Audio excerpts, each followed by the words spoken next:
Vin. I'm sorry. If you would like to get your song reviewed, dear listener, there's the filthy capitalist option. As Sori says, 125 gets you straight to the head of the line. You don't have to be a part of the alliance. You don't have to be part of the group. Wait a minute. And the biggest thing is you don't have to wait. You hop, skip, and jump right in front of everybody. 125 gets you there. You do that 3 times, and then get mashed down to the $75 rate for perpetuity. Yes! Also, there is a band review option. So if you've got a band and you're trying to get your band some exposure, hit me up at villageXchange@gmail.com, and I'll show you the details about how to pull that off. You can also jump on Patreon, and there is a option on the tiers to be able to get your band reviewed. Obviously, we can't lie to you, so we can't guarantee a positive review. Get what you get. It's just rubbish. Rubbish. Rubbish. That's British for garbage. My favorite is the community option. $1 at the gate gets you in at Patreon. You get to join an alliance. The alliance joins their points together, and that helps determine what songs that we do. The alliances hang out on Discord. Message me on Patreon to get the link. And they do all kinds of other cool things. They do Minecraft, Dungeons and Dragons. Yeah. It's really a community within the community. Anybody can go in the village, facebook.com/Vin and Sori. There's 160,000+ people on the channel. What's cool about the Discord is that it offers a real opportunity for community connection, friendship, that type of thing. And it's on Discord, so if you're not a Facebook person, it's for you. You start off at $1. Right. Plus you get exclusives. Sori and I are working on a song.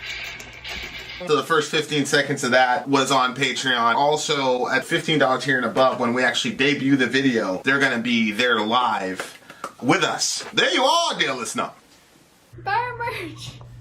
And the child shall lead them to buy our merch. You guys, you have to join us on one of these live streams. It's hilarious. The comment section's hilarious. Yeah, you really are starting to miss out now if oh, that's why that was happening like that. What was it? You had something in the search, sorry. La ilaha illallah. Oh my goodness gracious. Sorry. I swear, sometimes What was I searching for? You're just killing me. Alright. Rubbish. Okay. So this is refused. Born on the Outs. Yeah. So unfortunately Trello changed something. Can you just tell me? I don't know. So shout out to you, big homie. Seriously, it deleted all my things. It's very annoying. Like, it kept the names of the songs, but it deleted all the information. Extremely, extremely frustrating. You used to not have to click the save button. You would just type it in, and you just close it out, and it would be saved. And then they switched something. Now you have to click the save button.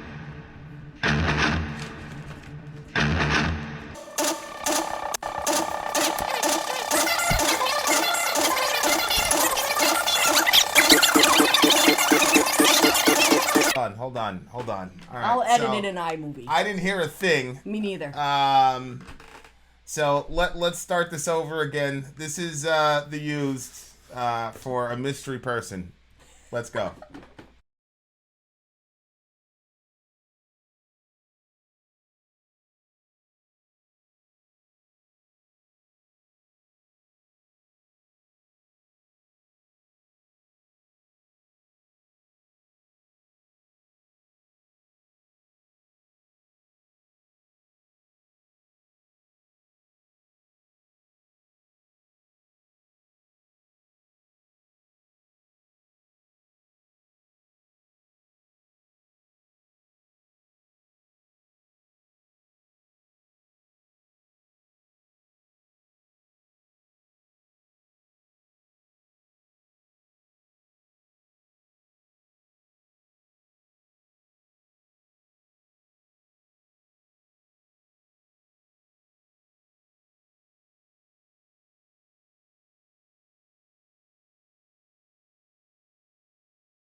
Whoa.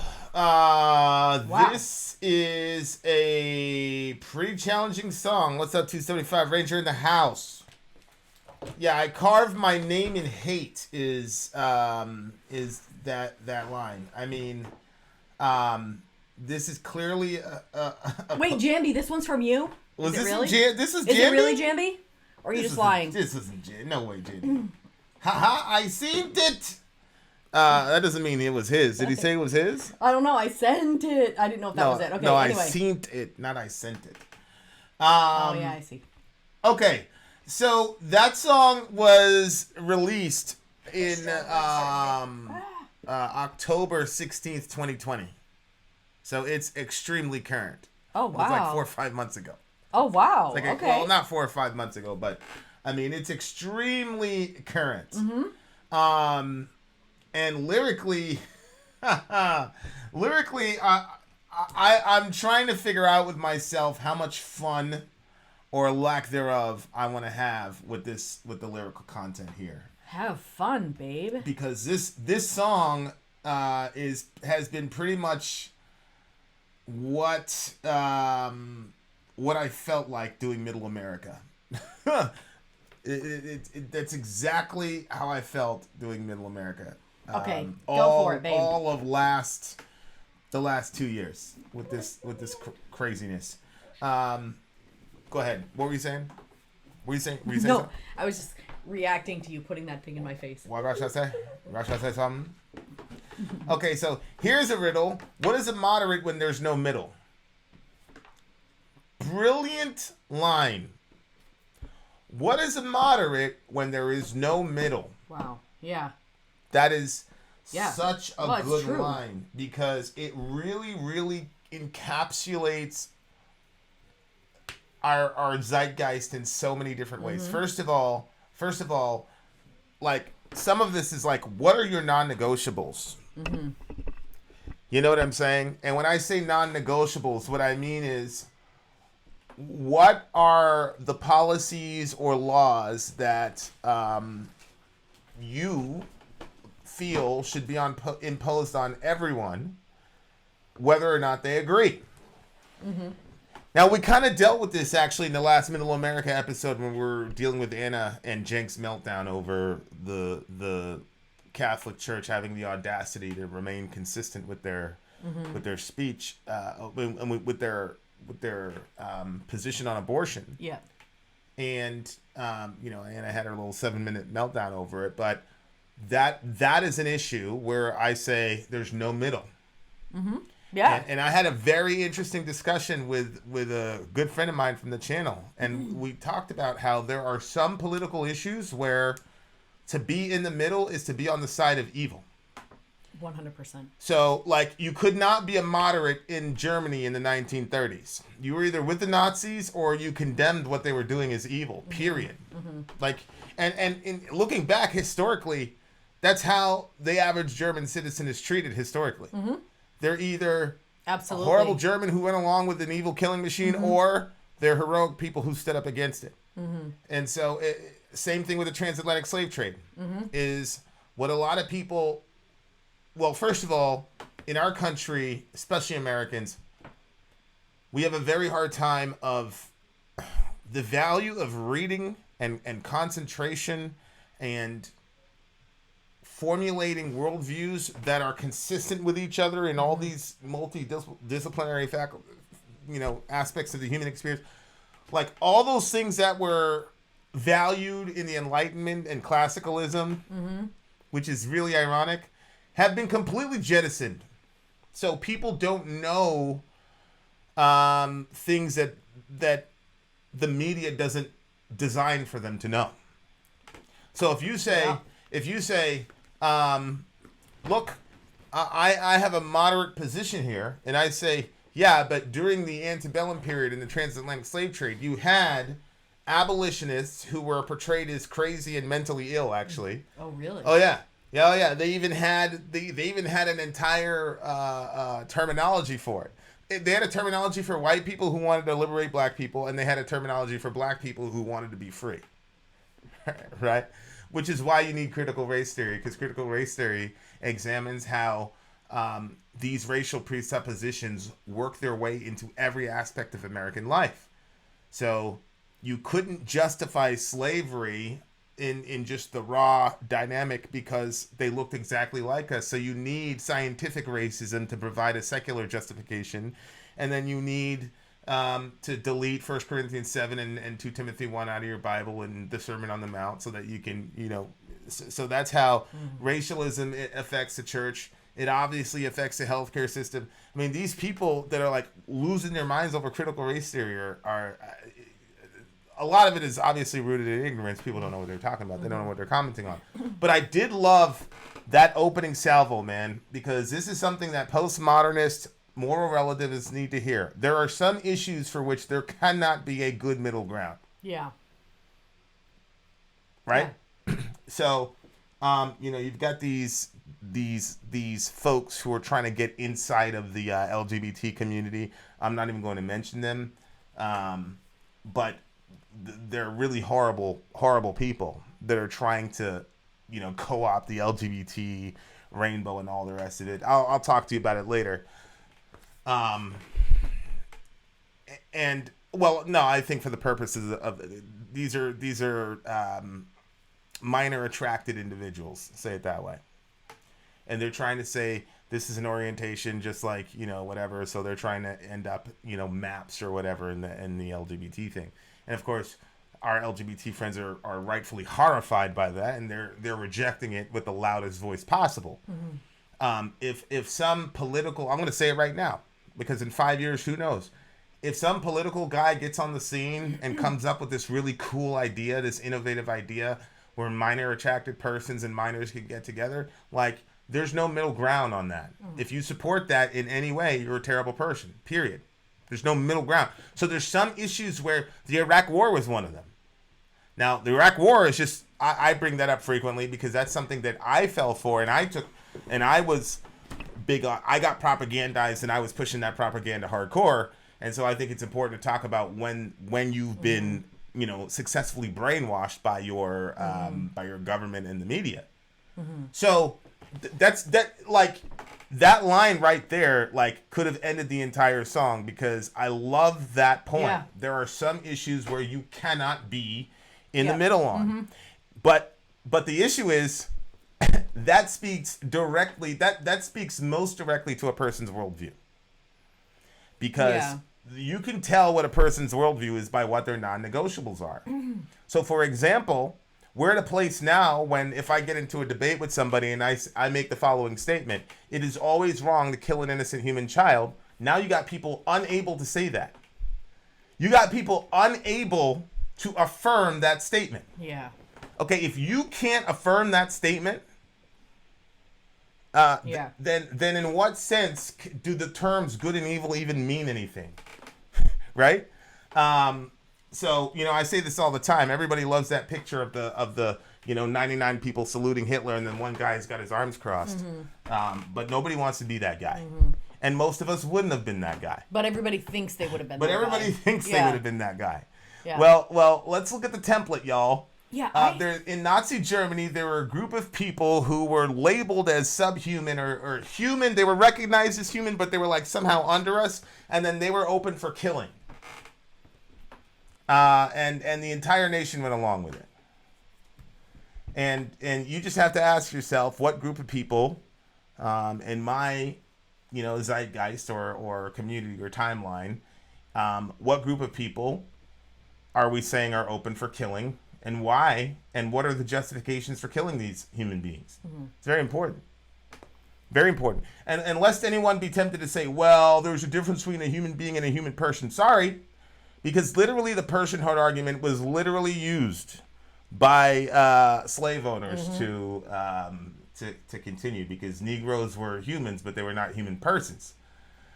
So literally all the arguments that are used to justify abortion today were used to justify the transatlantic slave trade. Yeah, it's like the same exact template. So there are some topics where there is no middle. Mm-hmm. I thought that they were saying You know, when we go to vote, you were just talking to somebody the other day and they were saying, what choice did I have? You know, I didn't want to vote for Trump and I didn't want to vote for Biden, but I had no choice. I had to pick one or the other and you were like, well, you could write somebody in, or, you know, where's the moderate position when there really is technically no middle?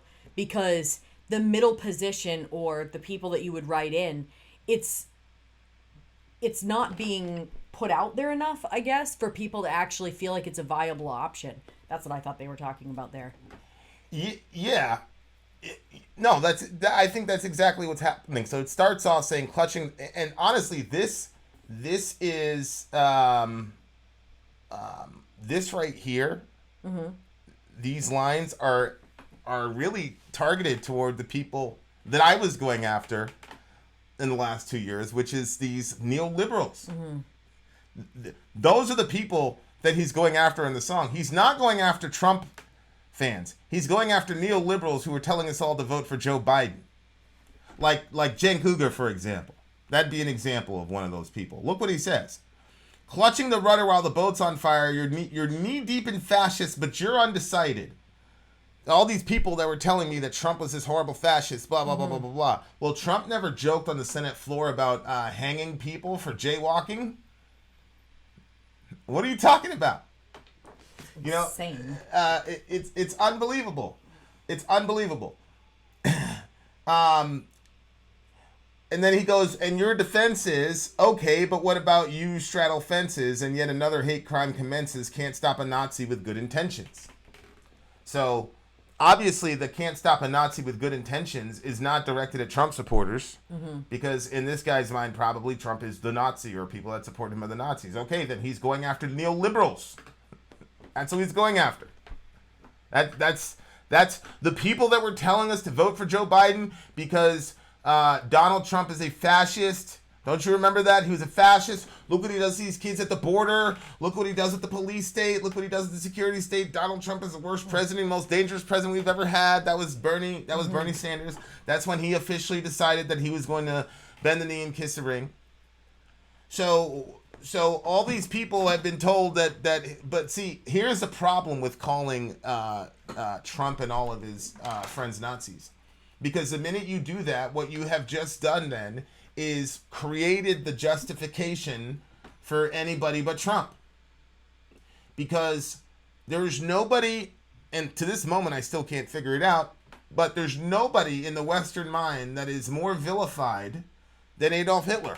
Right. There's no way in our current seats in Laban to insult someone and their entire movement than to say these are a bunch of Nazis. Yeah. But so the problem with the song is he's telling us, stop with this two-party bullshit. Stop playing the game that these people are trying to design for us. But unfortunately, brother falls into the same trap by, first of all, unfairly characterizing Trump and his followers as Nazis. They're not. I mean, that was a real historical episode and event in the human experience. And to compare what Donald Trump did in 4 years to what Adolf Hitler did is ridiculous. Yeah. The cultural conditions aren't even there for something like that to even happen. Yeah. I'm not saying it can never happen again, but what happened was if you call Trump a Nazi, and Nazism is the worst ideology by the worst people on the planet according to your average American, then anybody that you put on the other side has got to be an improvement. That's why I was not a fan of calling Mr. Trump a Nazi. Mm-hmm. Because I wasn't a fan of all the hyperbolic exaggerations of how terrible Trump was, because I knew that the Democrats were going to use that as a justification to once again screw over Bernie Sanders.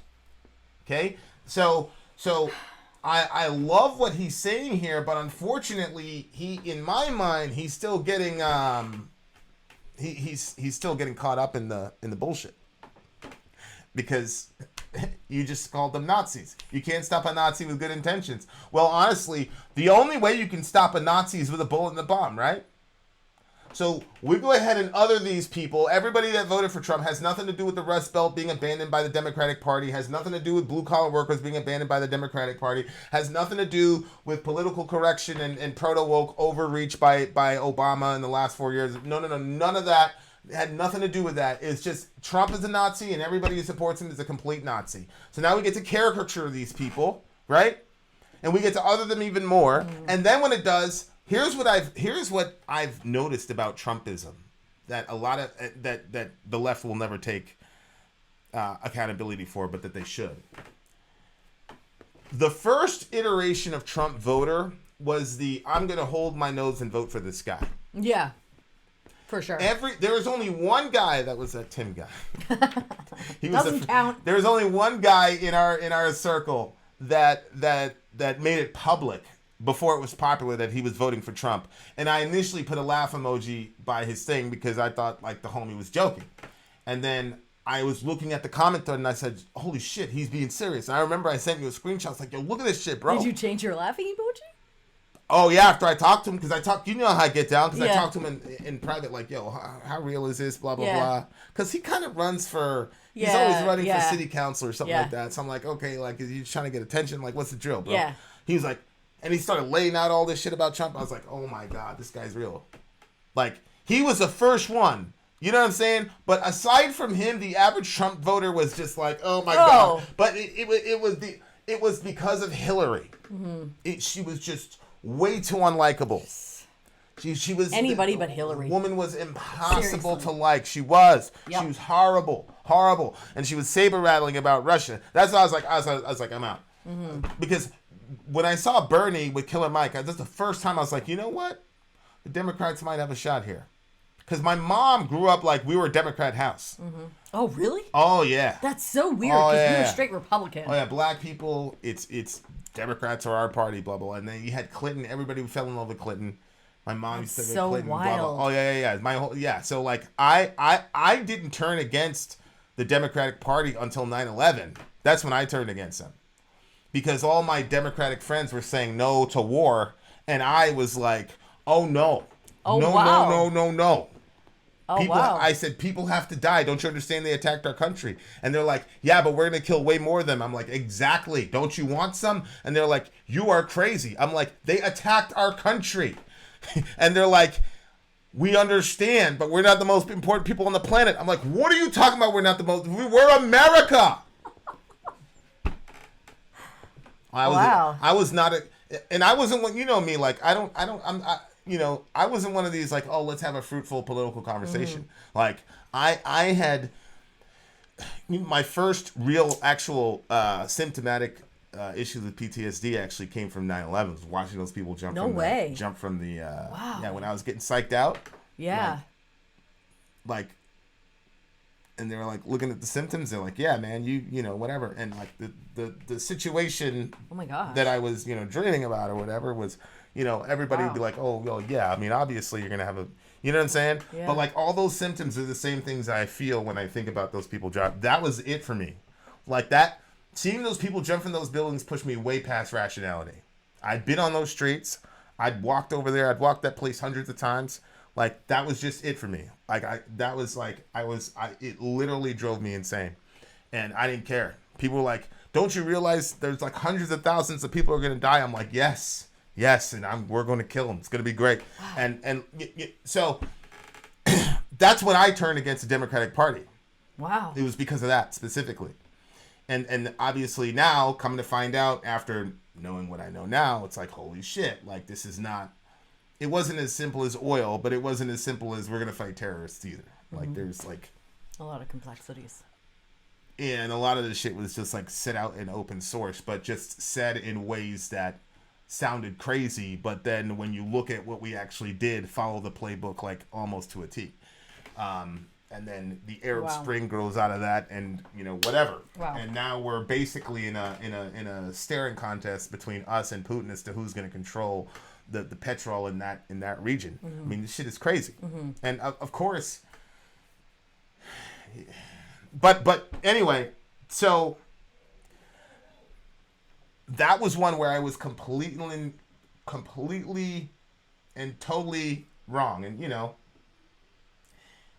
275 we left Twin Tower and FDNY calling cards on the dead Muj, which would be the Mujahids, the dudes who were fighting. But if you were not part of that whole situation, like, you don't understand what it's like.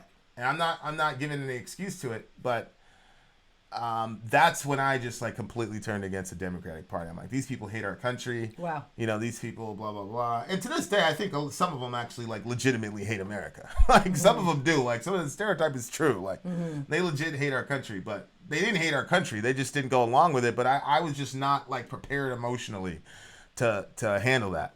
Because you know how deeply I feel everything and things like, you know, what happens in my mind. So I would watch and I would tape it and I would watch how long it took them to drop and I would what were they thinking and all this and did they have parents, and then there was this documentary on the phone. Like, yeah, it was Why terrible. do you do that to yourself? Well, I didn't know I was doing it to myself at the time. Now I know. That's why I say like I don't watch these videos with these black guys getting killed by police and all this shit. Like I don't watch it anymore. But you know, because now you know, it sounds crazy like being that granular. But think about how crazy. I mean, millions of people watched this guy die. George Floyd died. Millions of people watched him die multiple times. Like that's sick. Like our society is completely sick. Like yeah, I mean, they're probably not going to go into it like the level of detail that I do. But I mean, it's you know. Yeah, but my point is, it's gonna not be healthy at all. Characterizing all these people as Nazis is not only is it uncharitable, but it's just stupid, and it plays right into the playbook, unfortunately, of the neo-libs that he's trying to condemn in the song, because at the end of the day, most good people are not going to be good with.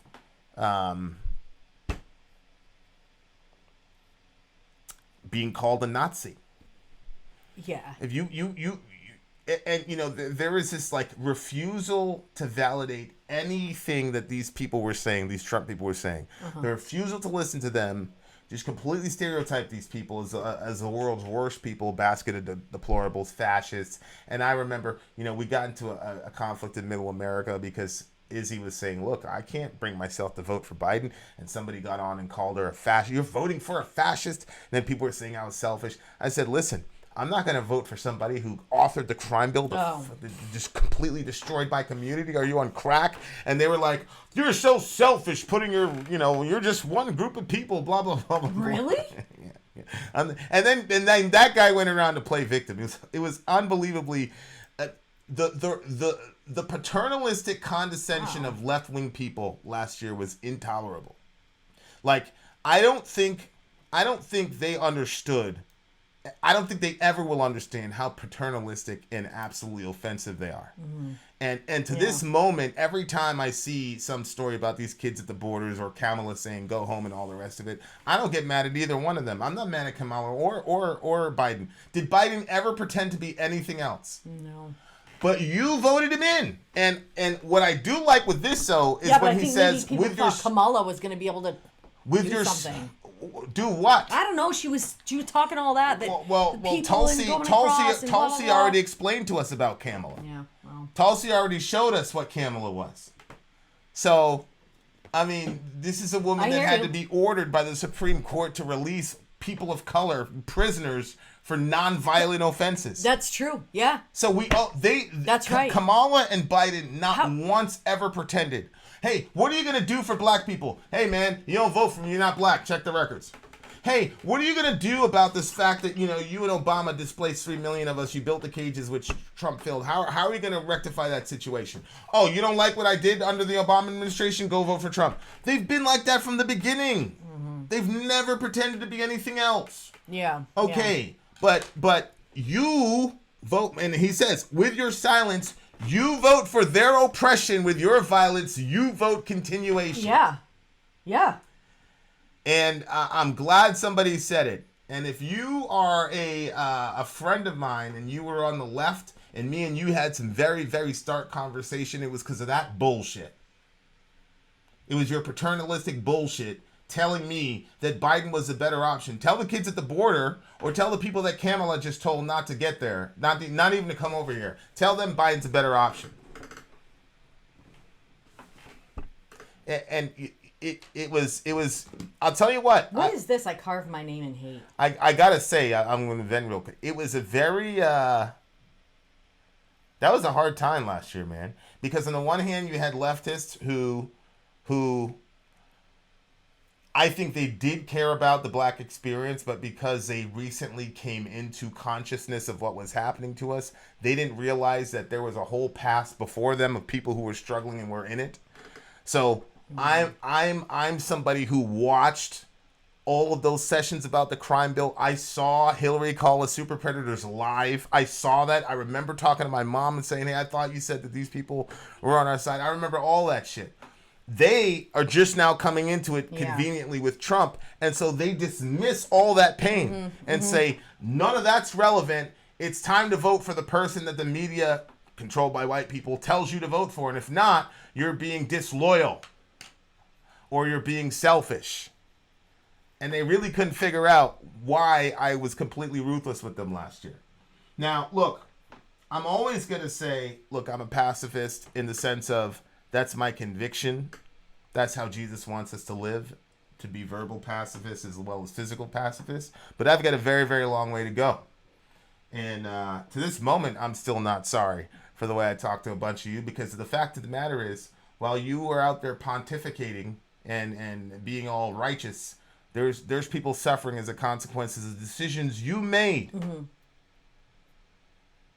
And we can't do this, there's only two-party system, and if we vote for a third party, blah, blah, blah, blah. No, you're responsible. That's the thing. It's like we experience as Americans one of the greatest privileges ever, which is the illusion that we can choose our own government. But we have handed the power to these people by consistently playing within their rules and repeating their silly-ass talking points. That's why it's so important that Aaron Mate debunks this Syria nonsense. Why? So that we could spike on the Young Turks? No. So that we have a fighting shot of not going to war again. Because we've seen this playbook before. We have to learn. The facts are, schools do not teach how to think anymore. They teach what to think. Correct. And all of that has been lost. That I talk to the kids around, and you can tell that they are not being taught to formulate their opinions off of the information that they have that would help to guide them.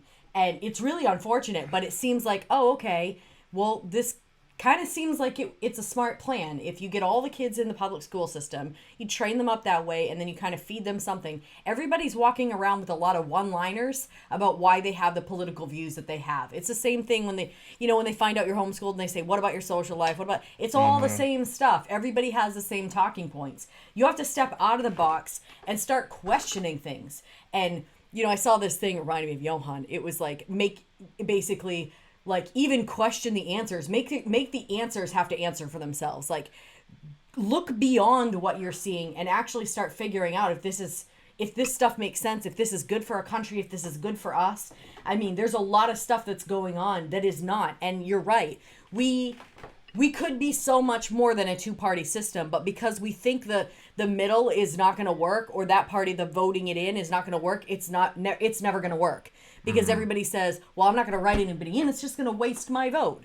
Well, if everybody keeps thinking like that, that's how they maintain the power. Right. Right. And like I said, everybody was self-righteously pointing at the Trump people. Anytime that Trump would say something mean on Twitter, they'd say, you voted for this. Okay, well, you voted for a racist who is now killing these. I mean, good night.